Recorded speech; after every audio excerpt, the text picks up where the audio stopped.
Yeah, hello and welcome to Wimpole Street Dental Clinic.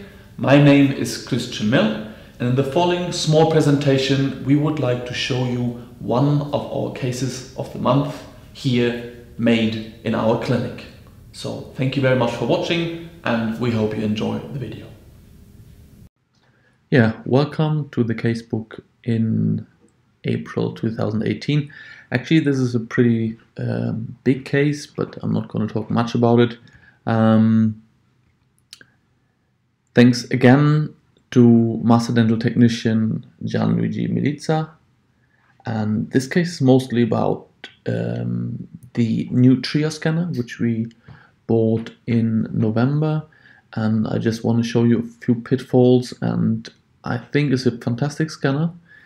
But as I said, there are a few things which are not just perfect yet. Good, the case is looks awful and very difficult, but it's actually not. The patient running around like this for over 30 years, a deep bite, and it normally looks like a very difficult case, but actually if you check the gums and the periodontal situation is pretty good. And there's only a difference between the two centrals and sizes, and if you adjust that a little bit, basically the case can look alright. So what we always do, we take a picture of our patients, take an impression of the upper and lower jaw, and do either a conventional wax up or digital wax up, and then do the preparation, impression, and the bite, and then in this case a weekend later the entire restoration is finished. So this is just conventionally wax up pressed lithium disilicate. So a pretty straightforward case, of course still for the technician something around 20 to 25 hours work. So thanks again to Gianluigi, brilliant work in brilliant time. So, and here you can see the final work. Sorry, the crown on the upper jaw left, or here in the picture on the right, slipped a little bit, but the work's absolutely perfect. All margins are good, the aesthetics are good, as you'll see in a second. Bites alright. And sorry, I took a few pictures a little bit too quickly, so you see some crowns being slipped off the prepared posts. So sorry for that. And then the work on the day we placed it. What you can see, we adjusted a little bit the gum situation of the central incisors to make it look more symmetrical, but the patient obviously was extremely happy with that work, as she had natural normal teeth in next to no time. Overall the case, we just needed 2 weeks for it, for the preparation, from preparation to finish. Of course we did some root canal treatments before, and dental hygiene of course is a precondition for such a case. But now what I want to show you is, that's the picture smiling, patient really happy. But that's actually not what I want to show you. I want to show you how we use in the new trial scanner. And it's going to be a video of approximately 10 minutes. So I'm just going to quickly start that now. And it's actually a video from a mobile phone. So forgive the maybe a little bit imperfect quality. The scanner has the video files on the computer, but we haven't found out just yet how to extract them. So usually the scanner asks you to start in the lower jaw. You can see here it can go pretty quickly, especially when the scanner has some areas which are overlapping or with clear structures, clear cuts. But here you can see the first thing, the scanner is getting stuck, because in the lower front the teeth always look very alike for the scanner, and if you don't have the right angle, sometimes he can't see or find overlapping areas properly. So we just deleted the scan and started new, making sure the scanner has enough data to really have overlapping areas to stitch the pictures together. In the upper left you see how many pictures he's taken. So approximately something between 5 and 10 pictures per second. In this case, we've been a little bit smarter, went more to the lingual side to get more tooth surface, and went really slowly. But even by doing that, you see the red frame indicates that he missed some areas and couldn't find a merger. So we had to go back and then rescan. So you see the lower front is quite difficult sometimes if you have very highly polished surfaces and not really rough edges or corner. The computer finds or the program finds traceable. So in the lower to left we've taken out a tooth at the same time as well. So digital dentistry really enables you to do a lot of things at the same time. In this case, we scan the occlusal part. That's how it's recommended. Then go to a lingual part again. And if you want, you can actually scan whatever you want, as long as the computer can has overlapping areas, either in color or in shape, and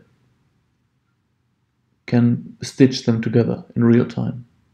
So in the upper lower left, you see we've taken something around 750 pictures now, and this area is really important that you really get a proper scan from the buccal side, because that's needed later on to verify the bite. And you'll see I did it quite nicely, I thought, but still, because of the really shiny surface, the program had problems to find the areas in the bite scan, but we'll come to that later.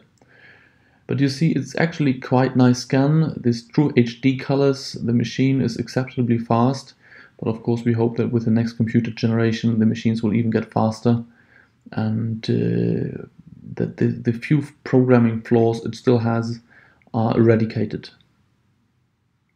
So you can see lower jaw is nearly done. That took around 3 minutes. So there's advertisements saying it takes something around 20 to 30 seconds. That is true if you really have a natural jaw and not so shiny surfaces. And problematic as well, the batteries are quite small, and for every scan the scanner needs to warm up, so that can take up to 1 to even 3 minutes. So you can scan even without waiting, but of course it's better to have the scanner really warm to guarantee the accuracy of the scan. Lower jaw is always more difficult. You really need a good nurse to have to pull the tongue away.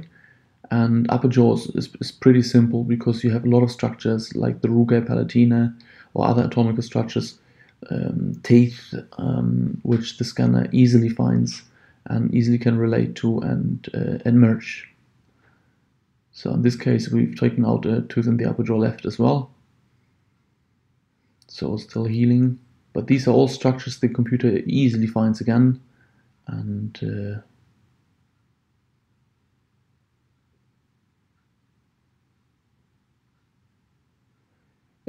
one thing which is interesting as well for these scanners, the scanner can only scan areas where the light which goes out is reflected back into the scanner head.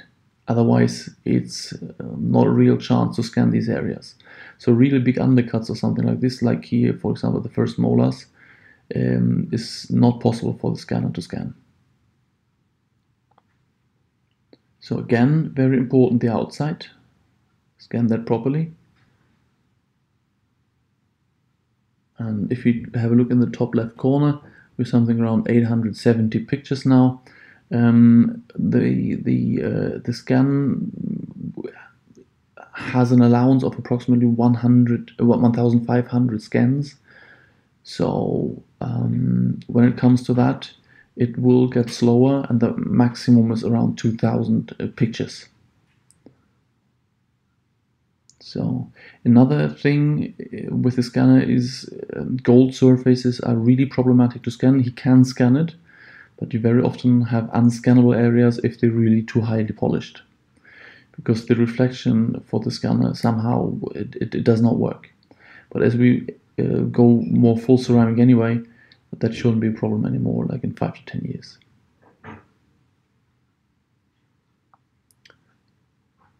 So you see, we're finalizing the upper jaw scan, something around 3 minutes again. So every area scanned. Actually, I forgot to tell you the reason why we scan why we do a post-placement scan, First reason in this case was we wanted to produce a Michigan splint, and for our laboratories, of course, absolutely fantastic. If they get a digital scan, we can then feed that scan to the computer and immediately start designing. And the other reason being is, of course, whenever a crown cracks, we know the outline of the crown already, and then can just reproduce the crown with the shape the patient already had. So in this case, I wanted to really perfect.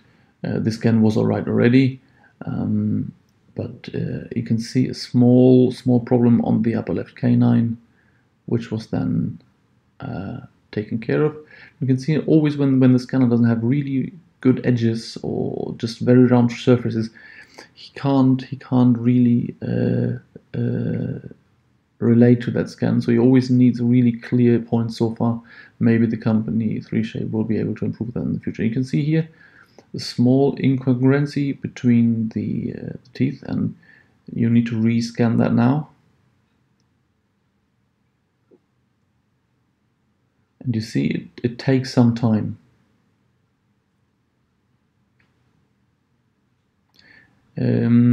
If you scan, never look on the big screen, always have a look at the small picture, because that shows you exactly the areas which you can scan, or actually at the moment are scanning well. For example, this area, I wasn't happy with the scan, so that's very simple. You just, like a rubber, you can just remove that area and then rescan that area.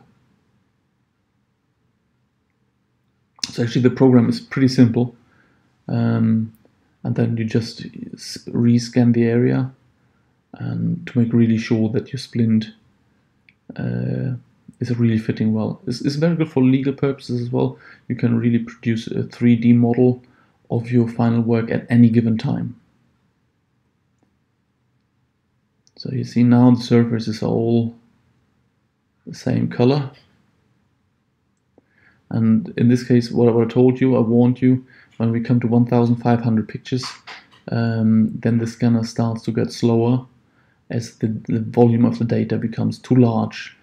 A file upper jaw and lower jaw scan is always something around between, I hope I'm not telling you that wrongly now, but I think a file is something between 40 and 80 megabyte, 80 being already very big.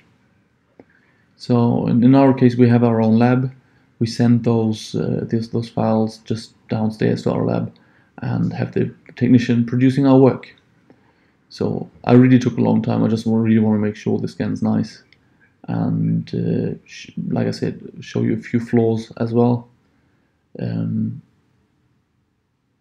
But I think in a second that should be all right.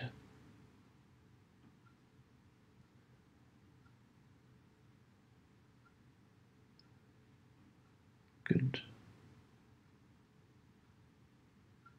Yeah, I was very ambitious getting that corner right, but you can see the machine, even with a rescan, the machine still struggles. And you need to find the point, and the machine suggests to you where you should go back to in order to find that scan. You see this canine first premolar area is really quite difficult for the machine somehow. Two round surfaces. So I have to rescan that area again. So this is actually a case where a lot of things went wrong. That's why I'm showing that to you as well.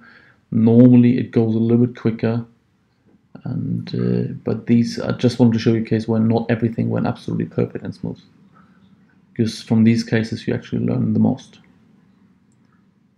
So I think we've done that now, and now the last step is taking the bite.